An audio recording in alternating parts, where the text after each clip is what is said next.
Thank you, Patrick. You nailed it. It's perfect French. So, I'm Emilie St. Pierre. I am a security analyst for Rapid7. I've been in the information security community for over 5 years. I have a soft spot for social engineering, for open source intelligence, for privacy. I've worked a lot with our Las Vegas hackerspace called OSINT Shop. And you can find me on Twitter at LabFox for any slides, any links that you're going to see in the presentation today that we're going to go over. You're going to find it there. I'm sure you're going to tweet them as well. And who are you? Who am I? Hi, everybody. I'm this guy. So I'm Robby Stewart. I've consultant with Rapid7. I've been in the IT industry for about 12 years. About the seven-ish of it has been around focusing on security in some way or another. I've conducted countless phishing attacks and physical attacks working with Rapid7. Everything from small mom and pop shops to large organizations. So I've got a good deal of experience with it. My primary focus for work and what I really love to do is social engineering. Phishing being a portion of that, but I really love the physical stuff. That's really what I enjoy the most. So, hi. Thank you. And I'm just going to clip this. All right. A little overview of today's talk. I'm going to go over the OSINT methodology for electronic social engineering. These are mostly things or steps that I use, that Robby uses, that maybe you'd like to use when you're conducting any kind of electronic social engineering tests. Then Robby's going to take over and talk about results. So we went over a lot of our internal reports regarding phishing, regarding vishing, regarding different types of electronic social engineering, and what works, what doesn't work. You're going to find out soon.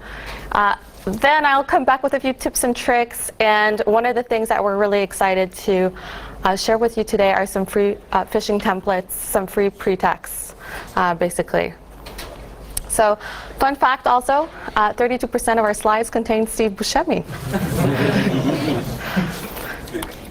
I'd like to start with a story about setting clear goals, as you can tell. Now, a few months ago, I was conducting this phishing campaign for a healthcare client. And it went pretty well. My colleague and I, we were able to achieve kind of our goal, which was to get shells into the network, to get a lot of different types of credentials. So we're really happy about it. But as I was working on the report, the client came back to me and asked, hey, why weren't you able to get all of the link clicks for the engagement, and why weren't you able to tell me who opened certain types of emails? And it was a very uncomfortable moment, but basically what I realized was that we hadn't set clear enough goals. Ultimately it was fine, but on one side, what I realized that my client was asking was for some data sets that they use internally, right? So when we sold the phishing engagement to our client, when we were doing it, our client was expecting us to have the kinds of data that he has on his side when he's conducting his internal phishing assessments. Whereas on my side, the red team side, I was coming at it from, well, let's see where your weak points are. Let's see how I was able to access your network, right? So my goal is to tell a story about what steps I took to achieve compromise. And he was more like, well, who fished, who did what? So how do we avoid situations like this? Well, we set clear goals. And setting and understanding your goals will really shape how you're going to approach OSINT and how you're going to approach your pretexts and everything for your engagement, right? And so there's some good questions to ask, such as, what are you looking to measure? What are you looking to test? Is it only user behavior? right? Who clicked what? Who opened the email? Who didn't open the email? Are your employees reporting suspicious emails or phone calls? Infiltration. Is it easy to bypass your target's defenses? What steps did I take to compromise your network, or did Robby take to compromise your network? Detection. Are you looking to see if your team can detect a social engineering attempt? And if so, how? Other questions that are important to go over are, what type of data are you or your client expecting? So in my example earlier, I was talking about opened emails, link clicks, but also perhaps are you looking to see how many alerts your security solution is giving you? Are you expecting, do you have an email security appliance that you're expecting to catch certain types of payloads? Is this the first time that you're conducting a phishing engagement or an electronic social engineering engagement, or is this 100th time? This question is really important on how you approach your engagement, right? If this is the first time, you're not going to go guns blazing and take like the hardest pretext and something super covert, right? You're going to start with something pretty simple and just see, like, do they do the basics, right? Can users even spot like a pretty beginner pretext? And is the engagement going to be reoccurring? So there's actually a really good book by Chris Hadnagy and Michelle Fincher. They go over kind of the different levels of phishing pretexts. And this is a really good guide as to the different steps you should be taking if you are planning on having any kind of internal assessment of user behavior or of continuing education.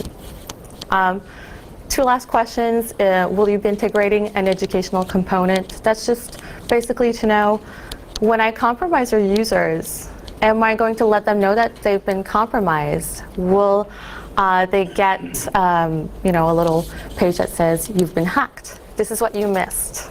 These were some clues that you missed. Or will I stay covert until the end of the engagement? Finally, will multiple pretexts be used during an engagement? And that's mostly because you can do a general phishing pretext and target maybe 1,000 people. Or maybe you want to target different groups in your organization. So perhaps you want to do both. So just some questions really to keep in mind before you start doing anything else. Okay, so once you have set your goals, then you can start looking at OSINT target areas. And I've classified them into 4 main areas.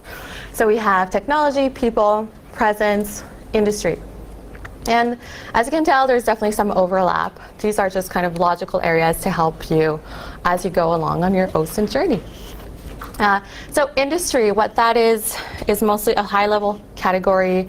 It includes broad data such as compliance standards, maybe some laws that you should be aware of that your target has to follow, or regulations. Any kind of maybe big industry news that made the news recently.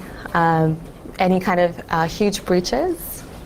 Then there's technology. So technology is really anything that they use technology-wise, such as what kind of operating systems are they using, any specialized technology. If they're, for example, in healthcare, maybe they use Epic, maybe they use SCADA systems, so they use certain types of Siemens software. Technology also includes, for this category, domains, subdomains, so you want to enumerate those to see where their kind of presence is online, which brings me to kind of that presence area where you want to look at their online presence, perhaps on social media. What are employees doing? What are they sharing? A really good tip that Robby has is try to look for employees that might be oversharing on social media. because you might find some badges, some employee badges inside of some buildings. Maybe you'll see some kind of lingo that they use, which would be perhaps more in the people category, where what kind of terms are they using, what kind of language are they using internally that might help you build rapport later. Another thing to keep in mind, of course, in the people category is all of your emails, employee names, phone numbers, anything that's related to the organization, where people are in the organization. Are they a contractor? Are they full-time? What area of the organization are they in, etc. So just a high-level overview of how you can look at it all and how it can overlap. So I'm going to start with technology. With the meat of things, domain and subdomain enumeration. These are all resources that I am sharing with you because although you could go find a list that has all of the different tools that you can use for enumeration, these tend to be really long lists. There's lots of tools that do the same thing. So I'm going to keep it really simple in everything that we're looking at today because I don't want you guys to get overwhelmed. I just want you to help achieve your goal as fast and as best as possible. So we have this AppSecCo subdomain enumeration cheat sheet. It's really great. So you'll find different types of resources there, such as some of our actually very own Rapid7 data sets. We have an open data project where we look at everything that's kind of on the internet. And so you can use that to look at domains and subdomains. There's certificate transparency logs I can also use and search through. There's so many different ways to grab that kind of information that I just wanted to share the cheat sheet by itself. It's simple, it's to the point. Another really good way to do that is with Chris Transfer's Eyewitness tool. What this tool does is it captures screenshots of your different web services. So you give it a list of IPs or URLs, and then it's going to come back with a report, give you all of these. And so as you're going through the report, as you're going through also the subdomains or the domains, look out for some keywords that are going to be helpful for you later in your pretext, such as login, secure, VPN, employee, things of the sort. These keywords, you really want to jot them down because they might lead to some portals that will be easy to clone later on. So once you have domains, subdomains, and an idea of what kind of those look like, you might want to also check out open services. This is another way to see what they're using, operating systems, specialized technology, specialized just open services. Maybe you'll find some open shares. Maybe you'll see the iKettle, port 2222. So some very specific things. And the reason why I listed both Shodan and Census is really because the results are slightly different. So if you only use Shodan or if you only use Census, they kind of do the same thing in that you'll get some information about open port services and a little bit of fingerprinting, but sometimes they complete each other. So definitely worthwhile to do both. All right. And then another thing to look out for, repos and secrets. So of course you can do a simple GitHub search and try to find which repos is your target using. You can also use a really nifty tool by Mitch Henriksen called GitRob. GitRob's really cool. It's going to kind of download some repos and some past versions of repos. It's going to look at the history, and it'll, once it downloads them, it's going to parse through them and give you some interesting API keys, if it has some, passwords, maybe some interesting comments. And it delivers that, again, because I like that format, in a really nice report for you to kind of just go through and go straight to the meat and bones of secrets. Another thing to keep in mind, searching through cloud storage, Amazon Web Services, are they using buckets? Are they storing some things that maybe they shouldn't be storing in AWS? You should find that out because you never know what kinds of files are on there, right? Perhaps they're storing employee files or some employee handbooks. Perhaps there's something there that would really just help you with your pretext later on. So these are two tools, one for AWS by Jordan Potty called AWS Bucket Dump, and another one for Azure called Azurite by MWR Labs. Finally, and actually probably most importantly, what AV, what security appliance are they running?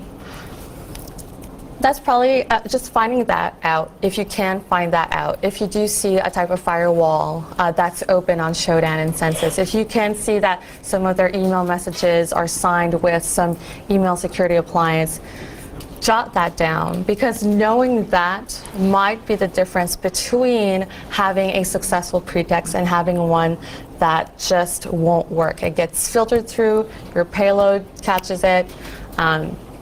Really important. So yeah, if you do not know, by then you can't find a security appliance or a kind of security solution that they're using, job postings is also another thing to keep in mind.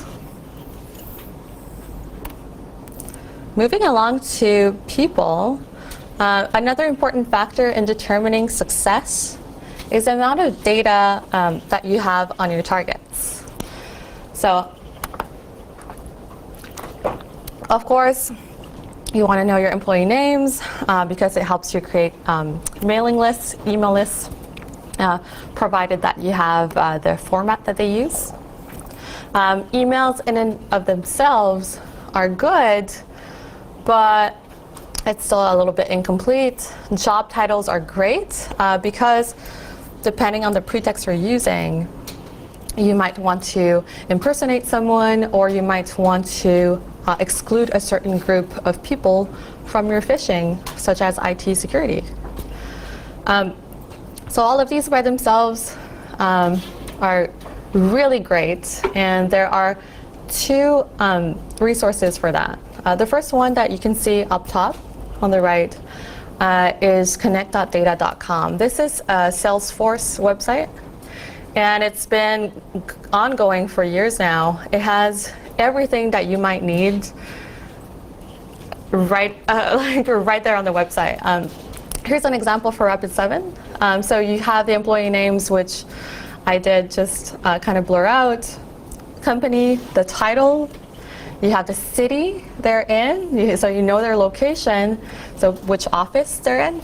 And best of all, you have updated, which means when was that information updated to the Salesforce database. And so you can also know like if someone perhaps is a new hire, or if your information is still relevant. So you could try to find all of these things in and of themselves, or you can just do the one-stop shop of connect.data.com and of LinkedIn. Depending on what kind of goals you have set previously, you may also want to just collect emails. So I do suggest the Simply Email tool by Simply Security for that. And if you're going through LinkedIn and you don't want to be typing things manually, but just want a tool to parse everything it finds on LinkedIn based on a target organization and make it nice and neat for you, LinkedIn to username is a really popular one that's open source. So that's it for employees. Now for customers. Every once in a while, we'll get a client that wants us to pose as a customer and kind of see what we can find out. And I have a really neat story about that. So my target was a customer helpline. And this insurance company, they sell auto insurance, home insurance, and property insurance, some home, auto, insurance package deals. And they're like, okay, great. We want you to post as a customer and see how far the helpline is going to help you. And if you can find any kind of policy information, or what can you do with the information you find? Can you have anyone cancel or change their policy? So I was like, how would I know who is a customer? So I just did some Googling. I'm a customer of Wayland Industries or Wayland Insurance, or I've used Wayland Industries, or I have tried Wayland Industries, and I was kind of going through the motions of like seeing, does anything interesting pop up? And a forum post popped up, and it was this guy who's talking about how he uses that insurance, and he's about to go on vacation, so he's asking some questions, and he had a certain username. I took that username and I tried to see all of his previous posts, and then I started having his location. So I had his location, I had his username, and then in his profile he also put down his email. With these three things, I was able to get his full name. I was able to find his Facebook page. His Facebook page was completely open, so I was able to get a picture of his car. The picture just so included his license plate number, make, model, year, color, and then I learned he had a wife that was also on the policy, because he also wrote about that on a veterans blog, and I was like, great. And then thanks to some open source data, I also found his car's vehicle number. So I was able to pose as his wife and say, I don't have much, but here's all the information I have on my car. We're currently out of the country on vacation, because that's what he had posted about. And I really need to change the auto policy, all that. And they're like, okay, well, would you like us to change the policy? I stopped there, right? Because I didn't want to do that. But there you go. Now I showed that they should really implement perhaps some kind of different verification that's not based on open source intelligence. But it was really fun. Yes? What categories of information do you presume are not open source? So open source data, what I mean by that, or open source intelligence, is all forms of data that are open to the public. They're not anything that's classified, they're not anything that's internal to an organization, or like secrets, trade secrets. What categories specifically do you presume are not open source? That's the initial question. I think it's questions like social security numbers are now assumed to be well. Oh. So things like that. But I assume, I don't know, I don't really assume If you anything. want to validate a customer as Right. being your customer and not someone calling in randomly, what type of information do you think would actually do that? Okay. Password of the day. Yeah. I was gonna say like a password of the day or a PIN, like, because it's hard. It can get pretty much into a gray area here, right? Because I think I get where you're trying to go. Absolutely. Which is I think you. So I know some like home security system places, they set up like a verbal password for your account. So if the alarm goes off, you have to tell them your verbal password, or if you say something different, they'll still call the cops out to you. So attaching something like that to an account might be useful. Two ways. And how do you distribute that? The next question. When the customer is setting up their account, that's when you would have them give you something like that. there's But also now you two. store it They online, established. But now you store it online somewhere. You store it internally in your databases with your user or with your customer's information. And how is that not eventually an open source? Because so open source is like how you want to determine where your data should be. Like maybe we can assume that something becomes open source with time, but I think that would rather, the good term to use would rather be this is your data that has become insecure. It's not meant to be open source because it's not meant to be shared publicly, like with the general public. So because something is insecure doesn't mean necessarily they're open source. They're kind of two different concepts. And I think, like, how do you get around that when someone just starts having so much of your information online? Or like, such as, this man, like, my customer wants to share everything about their life online. What can I do? And one of my suggestions for that was you can do password of the day, you can do a two-factor authentication app that gives you a number that changes. You can set, but more simply, you can just set up a password like banks do, right? It'll be like, what's the answer to your secret question? And something of the sort. Those secret questions are things that you could find on an unsecure Facebook page. Correct. So that, it really depends on your risk model. Do you want to, are you okay with that risk? Your customers are more at risk, but really you can say, well, it's more on them than on me as an organization, or do I just really want to foster as secure a culture for my customers as well as internally as I The can? point of your story is that your customer needed a better verification strategy rather than you getting all this fairly freely accessible data. Exactly. So knowing your policy number or having some additional password would have, mitigated this attack. Exactly. Yeah, what I've recommended to companies in the past is two things. If you have an online portal that people log onto, like a SaaS provider or, for an insurance company, their website that you log onto for your customer portal, having a phone verification password that's prominently on the top there, so that if you phone in, the agent directs you there and says, hey, can you read to me what's the phone verification password? That's a good way. If you don't have that or don't have it yet because it takes time to implement, then having the agent email a password over to the person calling in by email. It's not encrypted, but it's really hard to intercept that, like en masse. Of course it's doable, but for that kind of risk model, it's okay. So you have something super easy that the agent can push out, get instant verification over the phone, and then you can continue. Exactly. Thank you. I'm going to continue to people. No, sorry. So that's how I felt basically at the end of this story. Was just putting everything together and trying to prove how it could be insecure. But it was fun. Anyways, industry. So I mentioned a bit earlier, things that are included in the industry area are things such as compliance, regulations, and just a quick list of federal compliance and regulations. This is a link for that. I didn't put too many because, truth be told, I just Google like compliance standards X industry, and usually I'll start reading there. But for some that, it's good to know which ones are applicable if you don't want to always repeat the same ones if you're using a lot of the compliance training pretexts. Other interesting stuff, legal cases.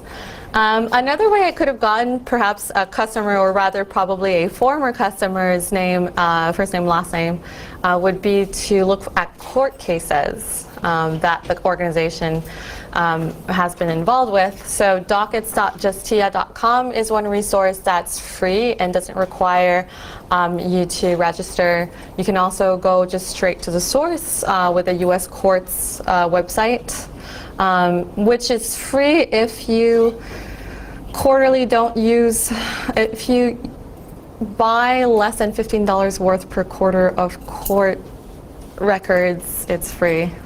Anyways, and then the FDA has these really cool warning letters, and you can try to find companies that have gotten FDA warning letters and also use that into a pretext later on. So I just thought that was really original, and so I put it there just for fun, if you're impersonating legal or maybe some kind of inspection or third-party auditor, something of this sort. And finally, the last area we're going to be looking at is presence. So as I mentioned earlier, social media. I love this website called inteltechniques.com. It's run by Michael Bazell, who has this book on just open source intelligence techniques. And he has all of these different tools for looking at various types of social media or email or telephone domains. And it's great because you kind of put in the name of the person or their handle, populate everything, and then it will just pop out all of these different results for different websites, so you don't have to just manually go through like every website one after the other. It just gives you everything.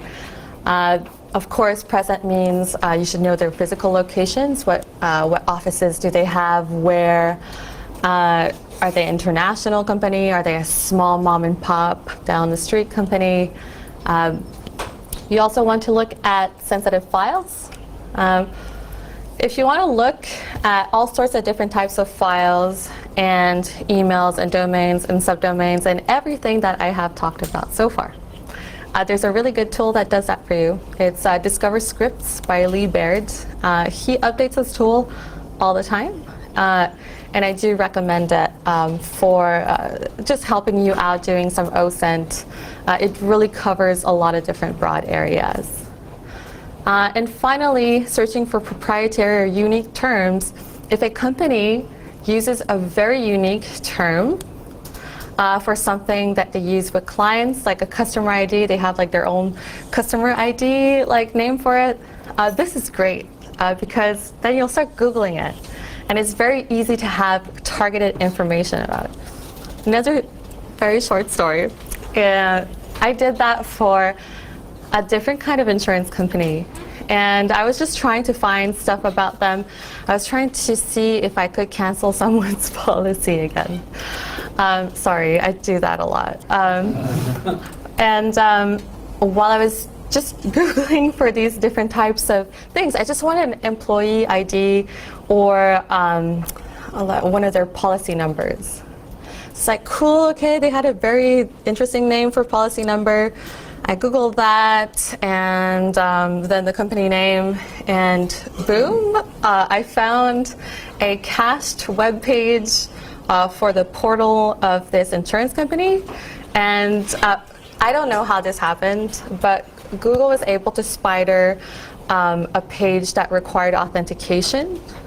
And so in the search results, I had access to this one client's policy page, and I was able to not only view their name, their address, their policy information. It was like a $3.2 million house in California, but I could cancel it right then and there.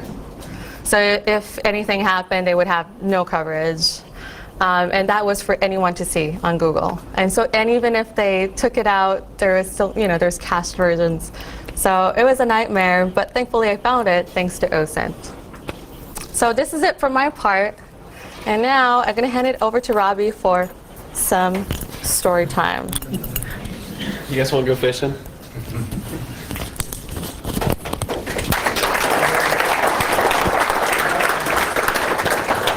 There you go. Hope that works.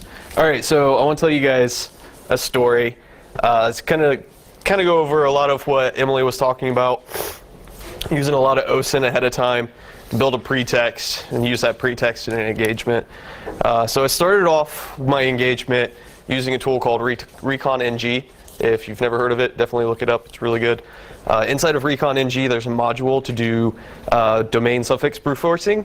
It can take a really long time to run, but it's worth it. So I had a domain. I kicked it off against that domain. It enumerates all the start of authorities or TDLs for this organization that they had owned. What I found at the end of it, after it running for like a day and a half, was that the organization owned a lot of regional domains. So they owned like company name.us, .eu, .au, .asia, all these regional domains. They owned all of them because they were a global company. But they didn't own .de for Germany. So now I own .de for Germany. I bought it for $10 and I could sell it for $3,000. I was like, wow, that's interesting.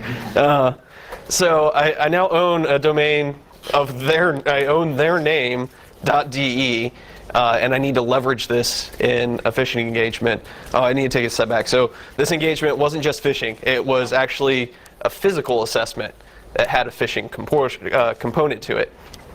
So my overarching idea of how to gain access was going to involve this phishing. I was going to leverage it so hard that they were going to have to let me inside of the building. So going back to the story, I now own .de, but I need someone who works for the company and is in Germany. So off to LinkedIn I go.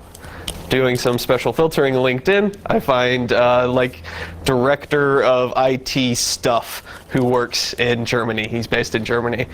Yes, got my guy. I set up a mailbox for that user, and just a small tip: if you're doing phishing engagements, configure a mailbox for your delivering email. Because sometimes you'll have people that will reply to you and say, hey, that link didn't work for me, or the payload you just gave me wouldn't run. So you can have a live interaction with someone. Trust me, it happens. Do it. But in any case, small tangent, I set up the email for this guy.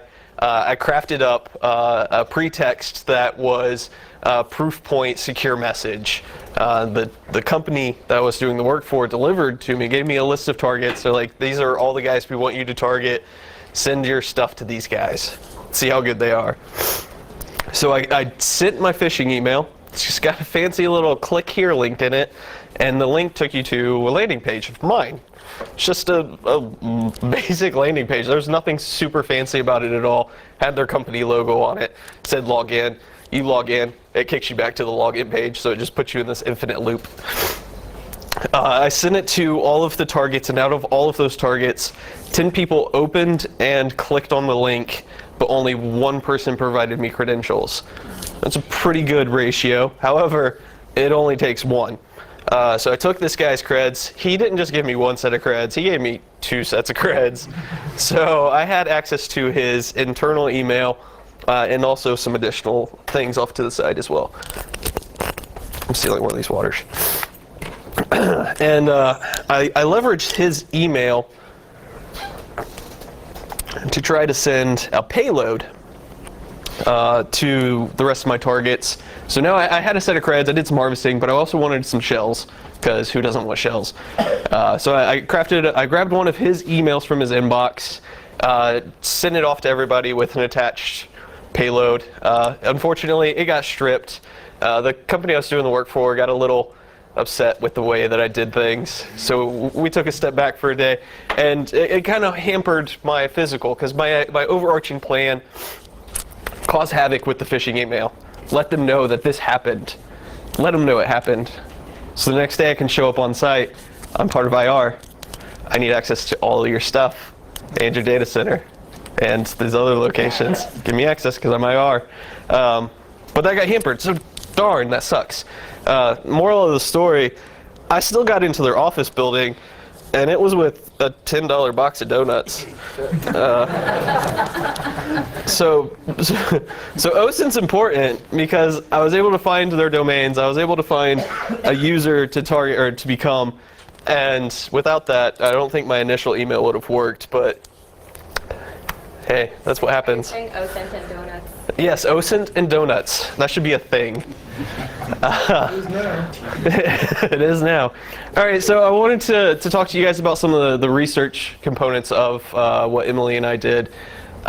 So we took 60 reports, internal Rapid7 reports, that had to do with what we call ESE, or electronic social engineering. We wanted to look at those reports and pull out some data sets and kind of get an idea of what was working for us and what wasn't working for us. What's a good pretext, what's a bad pretext. So we did have data points like, well, was OSINT performed? Did the customer provide emails, or did we discover those emails? What kind of payloads the testers were using? Were they successful or not? So we'll kind of step into it. Our first question, of course, was OSINT performed or not? We found there were 3 answers, really. It was yes, no, and maybe the tester didn't say anything about OSINT in their report. And we looked at all the numbers that we found for people who were doing OSINT or mentioned it, and the largest point there was a 0. So, well, why was it a 0? That was really kind of weird. But when we looked into it a little farther, we found that 0 was really coming from the no's and the not applicables, because it was really customer provided data. So we're seeing that more customers were providing us our target lists for the ESE engagements than us discovering them. go forward. No, there's like 3 slides there. I don't understand it. But whatever. So moving forward, we wanted to move on from that and look at, well, what kind of pretext were people using and what was working for them. And what we found overarchingly is that people were really just harvesting creds. That was the main type of pretext that we were delivering. We also found people were also just tracking if the links were clicked and trying to deliver payloads. And then there was a small section there that was both harvesting credentials and payloads. There are some customers that also wanted to know if we would be able to attain sensitive information. These engagements were more of a pretext in an email that was followed up with a phishing phone call. And then one of the last things that I wanted to know the most out of all of our reports was, were we using SMB image tags? And if you guys aren't using SMB image tags in your phishing emails and on your landing pages, I highly recommend you do it, because if the target system sees the image tag, then you're more than likely going to be able to capture credentials off of it. So do it, because who doesn't want free creds? Robby, can you give a real quick what's an SMB image tag do? I'm going to loop back around to that. Yeah, it's coming. You guys will see some of that. There's a little bit of detail on it. So I want to take a look at 2 different pretexts that I pulled out of our reports and kind of go over the things that I really like about the pretext and the things that I think are a little lacking or might be damaging on the pretext that might get it burned. So this first one is about harvesting credentials. And I know the text is really small and you guys probably can't read it, and that's all right, because that's not too important, but I'll give you the gist of what the email's about. This one's really comes from the IT security department, and it generally talks about the fact that the company was part of a compromise or something to that effect. And users needed to validate that their passwords weren't part of the compromise. And you see there's a list of instructions to take to validate your password with a neat little click here link. So the things that I like about it is it's one of the things that Chris, I think he's in here, was talking about. There's this like constraint on time in the emails. Like, this is something you need to do now. Do it now. What were the other things I liked about it? The subject was very important, because, hey, we were part of a compromise and you need to do a thing about it. Do your best to keep us all secure. And there was an incentive on making sure that the user's going to be able to say, hey, cool, I wasn't part of this compromise. The things that I don't really like about it is, first off, it's a very lengthy email. Some people are probably going to see this in their inbox and go, no, I got time for that. I'll get back to you after my nap.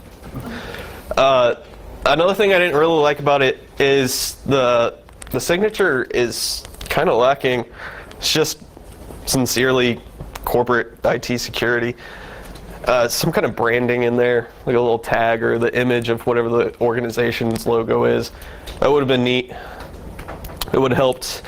And the thing I think I don't like about it the most is, if you can really see it or not, it's from ITsec_no reply. I don't know about you guys, but I've never worked for an organization that has distribution emails that have a no reply in the title of the distribution email. That would be a red flag for me. So those are some of the things that I didn't really care for about it. Moving on to this next one. This was for delivering a payload. We'll just say it's generally about like an Excel sheet with maybe a malicious macro in it. Again, just the email. It's open enrollment time. Hey, here's this Excel document. It's going to talk to you about your open enrollment choices. Be sure to click the enable button when the macro says it needs to run.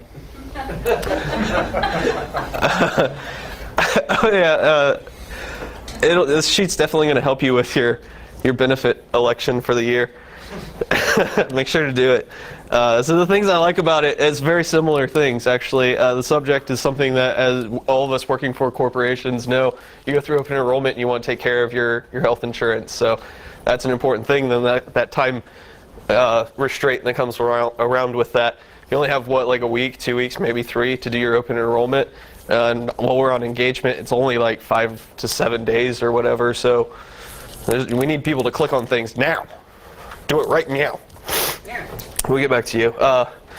And then the incentive is, hey, we got to take care of your open enrollment, because who doesn't want health insurance, especially in these days and age? Oh, bloody allergies. I apologize. And this is the things that I don't like about it are, again, the same. The signature, sincerely, blah, blah, blah, open enrollment team. I don't know about you guys, but again, I've never worked for an organization that has an entire team dedicated to open enrollment for the whole year. That's a little bit odd. The length is not as long as the last one, but it's still pretty lengthy. And the salutation is "Dear Employee." That's very, not very fitting. If I got an email that was "Dear Employee," I would be thinking, oh crap, I'm getting fired.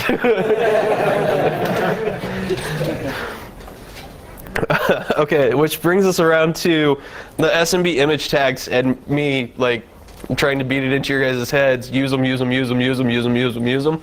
Use them on everything. Use them in your phishing emails. Use them on your landing pages. Use them on the second landing page. Use them on, I don't know, a keyboard that you mail to them. Just include them on everything. It's pretty easy to set up a server that's going to capture these. And all it is just an HTML image tag. It is bracket image source instead of HTTP or HTTPS or FTP or wherever you're hosting your file. It's file : // IP or whatever to your server, your control server. And when a Windows system sees this image tag, it's automatically going to try to do an SMB authentication out to the server and try to grab that picture and pull it down for you.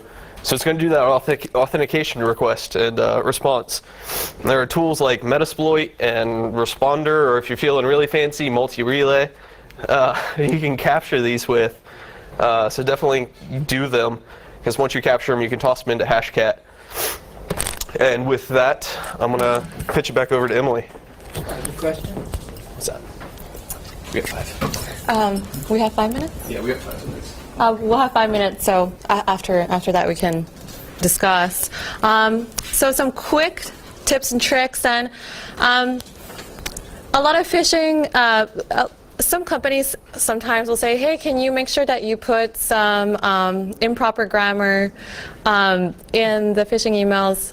Unless it's their first time, their second time, I suggest against that. I think having good grammar, having a professional look and feel in all of your pre-text or phishing emails is really important, because it does help, because people are looking for, any kind of indicators. Using SSL and SSL certs, make sure you do that. Absolutely. Why? Because you shouldn't be not using it and sending people's credentials in the clear over the internet. And then certs, just because it helps legitimize your website, and it's free with Let's Encrypt. Domain categorization is another thing you can also do to help your phish get through. Any kind of appliance they might be using usually we'll have a categorization site. You can submit your domain for categorization for them. And again, it helps get through filtering. Connect with your inner marketer. Logos, branding, make it look nice, make it look snappy. Use logos in your signatures, use them on your portals, use them nicely, have fun. There's logo making websites, they take 2 seconds, you have a really nice logo. So just do it, because it looks nice, it's pretty, and people tend to react to that. If something looks nice, they'll tend to want to spend more time on your website. They'll tend to trust your website more, or your company more. Finally, host malicious things in the cloud. AWS is your best friend. AWS is great. It does not discriminate at all. It's just like, I love everyone. I love you whether you're malicious or you're nice and secure. So if you can't get a payload, like an attachment to go, just link it to an AWS bucket. I've never seen it fail.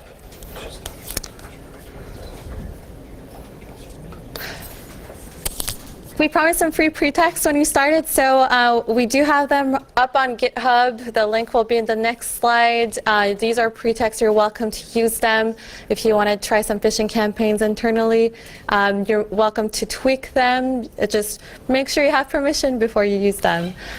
Every pretext contains kind of a little overview. What type? Are you just looking to capture passwords? And then some variables that will change. And then in the comments, there's also sometimes a few helpful tips and tricks that I've added in there.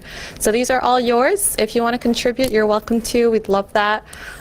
Or if you have any thoughts or ideas for pretexts, I'm always looking for some, and so is Robby.